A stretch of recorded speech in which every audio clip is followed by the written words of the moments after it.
Hey guys, it's Shadow the Rat, and for today's video, I want to introduce you to my two new dwarf rats, Butter and Toast. And I call these girls new, but I've actually had them for around 2.5 weeks. I got them the day before I got Blueberry and Banana, which are my two other new rats. But anyways, I just haven't had a chance to really talk about them yet, so that's what this video is for. Anyways, like I said, these girls are dwarf rats, and dwarfism in rats is a sort of new thing. I say sort of new because it was initially discovered in lab rats, and it only made its way into the pet population in the last, I want to say, 15 to 20 years. And dwarf rats have really gone up in popularity in the last few years in the pet trade, at least from my observations.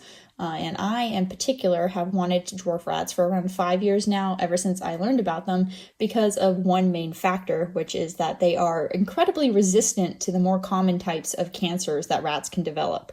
So things like mammary tumors, which are extremely common in especially female standard rats that are intact and over 1.5 years old. These are almost unheard of in dwarf rats, including older intact female dwarf rats. And this resistance to cancer is just such a big benefit when it comes to rats because, well, rats live such short lives and they have so many health issues that anything that can prevent health issues and help them live a longer life is going to be desirable, understandably. Typically, dwarf rats stay the size of a 5 to 6 week old standard rat, although depending on the line, they may be a little bit smaller or larger. Just like standard rats have some variation in size, so do dwarfs.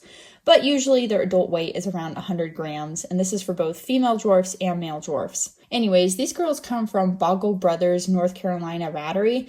And this is a rattery in, well, North Carolina. I am in Southern Virginia, so right next to North Carolina. I'm really close to the border, and this rattery is around 2 hours away from me, or a little over 2 hours, and they were nice enough to meet me an hour away from my home, so we didn't have to drive too long. It was super nice of them, actually, because they even ended up holding these girls for an extra week for me. Typically, they will release the rats at 8 weeks old. However, I was on a trip at the time, so I asked if I could get them at a little over 9 weeks, and they were nice enough to keep them for that extra week for me. In addition to that, this rattery was just really good at keeping us all up to date on the progress of the rats.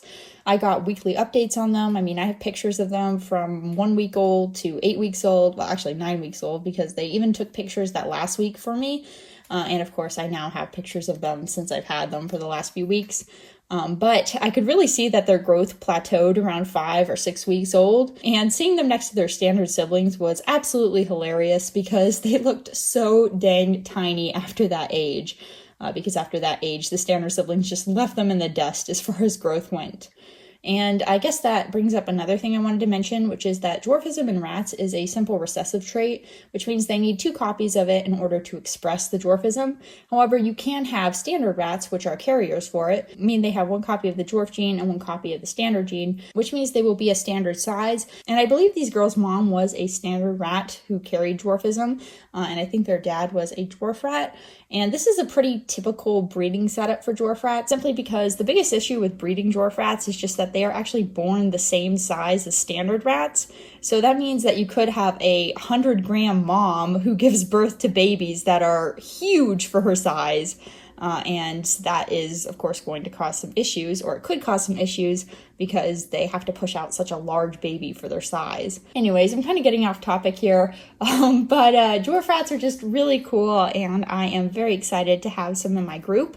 I guess one question that's probably going to come up is, can they live with standard rats? And the answer there is yes, absolutely. They do just fine with standard rats. You do, of course, have to be careful with intros because they are a lot smaller than standard rats. Some breeders do only recommend housing them with standards if they are introduced before the standards are 12 weeks old, which is both because the standard rats won't be quite as large at that size, meaning the dwarfs can hold their own better, but it's also because at that age they are less likely to be territorial, so usually they'll bond quicker. However, the majority of dwarf rats breeders and owners agree that they can live with standard rats just fine, even if they're introduced as adults, so long as you do careful intros. So that's what I've been doing. I've been doing some careful intros with my 6 standard rats and 2 dwarf rats, and I have to say it's been interesting.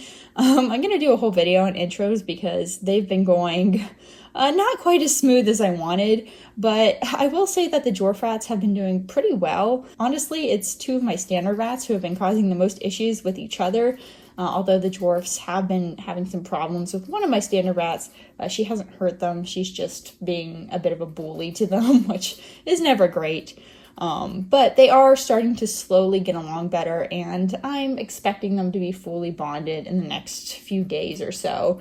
They're actually living together right now in a small cage, but they will be moving to my full triple critter nation as soon as they prove that they can do well in it. Of course, I'm not just going to put them in there before I know they can do well in it, so that's the biggest thing I've been waiting for. I just want to see no bullying before I move on to a larger cage. Anyways, other than that, things have been going pretty well.